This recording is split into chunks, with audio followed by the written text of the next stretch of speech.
দাদা, কি করছেন কি? ছুড়ুন, আমি আপনার ছোট ভাইয়ের বউ। আমার সাথে এসব করবেন না প্লিজ, আপনার পায়ে ধরছি। আরে, ওই চুড়ি, কি বলছিস এসব তুই? তোকে তো আমার ছোট ভাইয়ের সাথে বিয়ে দেওয়া হয়েছে ঠিকই, কিন্তু তোর সাথে সংসার করব তো আমি। তোর দিনের ভরণ-পোষণ, রাতের খাওয়ার এখন থেকে আমিই করব, বুঝলি? না না, আপনি কি বলছেন এসব দাদা? আপনার মাথা কি ঠিক আছে?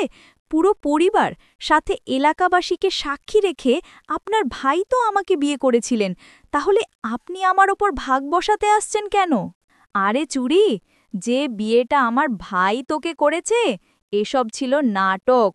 তোকে এবং তোর পুরো পরিবারকে আমরা তো ধোঁকা দিয়েছি। এখন বেশি কথা না বলে অনেক রাত হয়েছে, আয় পাশে শুয়ে পড়।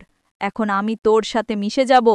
এই কথা যেমনই বলছিল আমার ভাসুর, ঠিক তখনই আমি দৌড়ে বাইরে পালিয়ে যেতে লাগি, কিন্তু কোনো কাজ হলো না।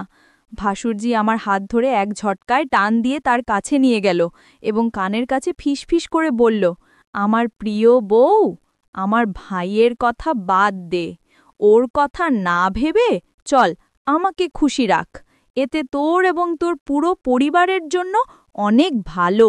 বন্ধুরা, আমার স্বামী আমাকে বিয়ে করার পর আমার ভাসুর আমাকে তার স্ত্রী হিসেবে কেন পেতে চাইছিল? পুরো ঘটনাটি শুনলে আপনাদের পায়ের তলার মাটি সরে যাবে। অর্পিতার শৈশব ছিল স্বপ্নময়। সে দেখত দিগন্ত বিস্তৃত ভবিষ্যতের ছবি, যেখানে সে একজন সফল শিক্ষাবিদ হিসেবে নিজের এবং পরিবারের মুখ উজ্জ্বল করছে। উচ্চ মাধ্যমিকের পাঁত চুকিয়ে সে যখন বিশ্ববিদ্যালয়ের ভর্তির প্রস্তুতি নিচ্ছিল, তখন থেকেই তার পরিবারে রুদ্রের বিয়ের প্রস্তাব আসে। রুদ্রের বাবা ছিলেন এলাকার প্রভাবশালী ব্যক্তি, আর তাদের বিপুল সম্পত্তির খ্যাতি ছিল সবার মুখে মুখে।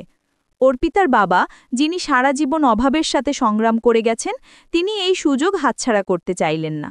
তিনি ভেবেছিলেন রুদ্রের সাথে বিয়ে হলে অর্পিতার জীবন সুখ ও সমৃদ্ধিতে ভরে উঠবে, আর তাকে আর কোনো দিন আর্থিক কষ্ট দেখতে হবে না।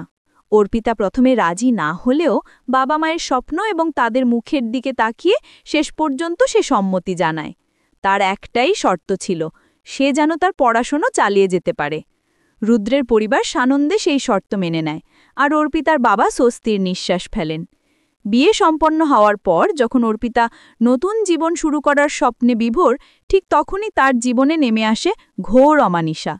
ফুলশয্যার রাতে যখন সে স্বামীর জন্য অপেক্ষা করছিল, রুদ্র একা নয়, তার সাথে প্রবেশ করে তার বড় ভাই অভিজিৎ, অর্পিতার ভাসুর। তাদের চোখে ছিল এক বিভৎস লালসা। রুদ্র জানায়, আমরা দুজনেই তোমার স্বামী, এই রাত আমাদের তিনজনের। অর্পিতার পৃথিবী যেন এক মুহূর্তে থমকে যায়। সে স্তম্ভিত হয়ে যায়, তার শরীর হিম হয়ে আসে।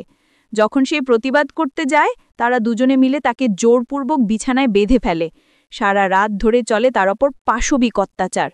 শারীরিক যন্ত্রণা ছাপিয়ে তার আত্মায় গেঁথে যায় এক গভীর ক্ষত, যা কোনো দিন শুকানোর নয়।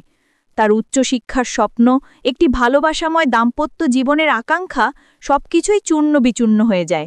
পরের দিন সকালে যখন সে চোখ খোলে, নিজেকে এক অচেনা নরকের বাসিন্দা মনে হয়।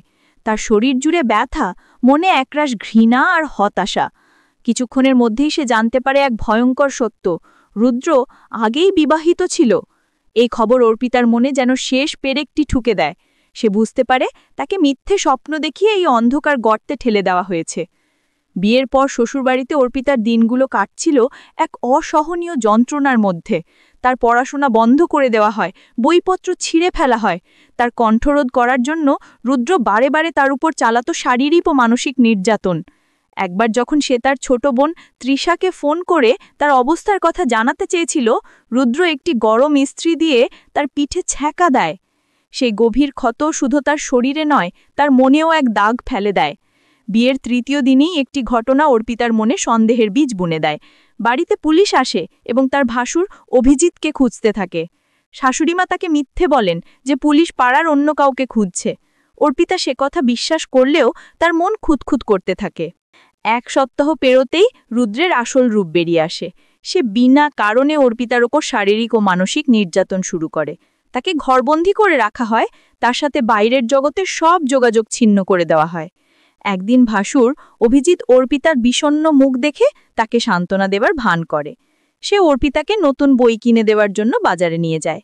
অর্পিতা ভেবেছিল হয়তো অভিজিতের মনে একটু হলেও মনুষ্যত্ব আছে, কিন্তু বাড়ি ফিরতেই তার ভুল ভাঙে।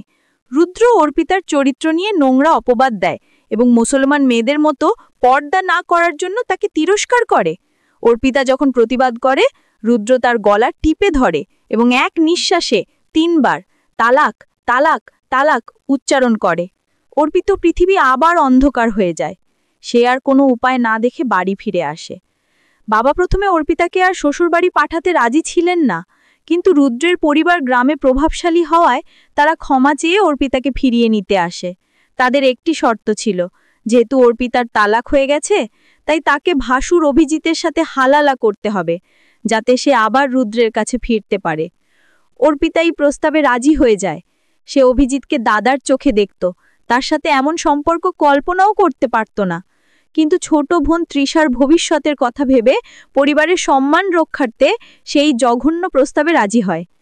তার মনে ক্ষীণ আশা ছিল, হয়তো এই নরক থেকে সে মুক্তি পাবে, হয়তো তৃষা সুখে থাকবে। ভাসুরের সাথে হালালা হওয়ার কথা ছিল যে 2 দিন পর অভিজিৎ তাকে তালাক দেবে এবং অর্পিতা আবার রুদ্রের কাছে ফিরে যাবে। কিন্তু শ্বশুরবাড়িতে ফিরে আসার পর অর্পিতার ভয় সত্যি হলো। অভিজিৎ মদ্যপান করে এসে তাকে জোর করে রপশন বাড়ে, কারণ তার মতে অর্পিতা এখন তার স্ত্রী। অর্পিতার সমস্ত প্রতিরোধ ব্যর্থ হয়। এই ঘটনা তার আত্মায় আবার আঘাত করে, তাকে মানসিকভাবে আরও ভেঙে দেয়। 2 দিন পর মৌসুমী নামের একটি মেয়ে তাদের বাড়িতে আসে। মৌসুমী ছিল রুদ্রের প্রথম স্ত্রী, যাকে একইভাবে প্রতারণা করে তালাক দেওয়া হয়েছিল। মৌসুমীর কাছ থেকে অর্পিতা জানতে পারে এই পুরো চক্রের ভয়াবহ সত্য। অভিজিৎ একজন মাতাল, চরিত্রহীন এবং জুয়াখোর, তাই তার বিয়ে হচ্ছিল না। এই কারণেই তারা রুদ্রের মাধ্যমে অর্পিতাকে বিয়ে করে এবং পরিকল্পিতভাবে তালাক দিয়ে অভিজিতের সাথে তার হালালা করায়, যাতে অভিজিৎ একটি স্ত্রী পায় এবং সমাজে তার মান রক্ষা হয়। অর্পিতা বুঝতে পারে সে কেবল একটি খেলার পুতুল।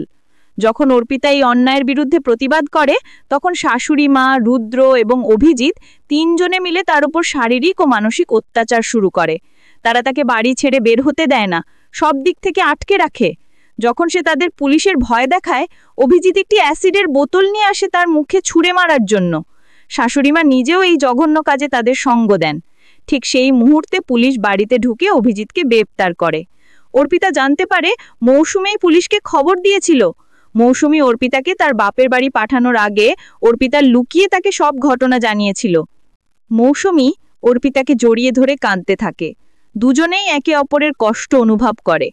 সেদিন অর্পিতা মানসিকভাবে পুরোপুরি বিধ্বস্ত হয়ে পড়েছিল। শুধু টাকা পয়সা দেখে বিয়ে দেওয়া উচিত নয়, জীবনসঙ্গীর ভালোবাসা, সম্মান ও ভালো মানুষ হওয়াটাই সবচেয়ে জরুরি।